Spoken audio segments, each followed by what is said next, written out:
In today's video, I'll show you how to share your screen on Zoom. First, click the Zoom icon on your computer and join your meeting by entering the meeting ID or using your scheduled meeting link.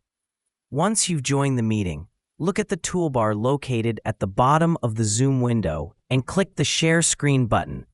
A new window will appear showing different sharing options.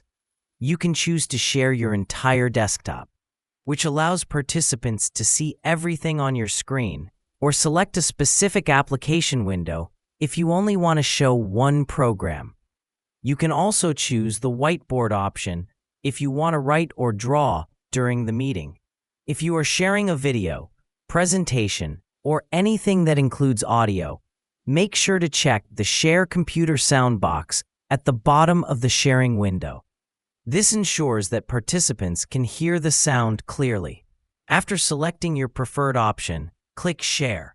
You will now be sharing your screen with everyone in the meeting. When you're finished, move your cursor to the top of the screen and click Stop Share to end screen sharing.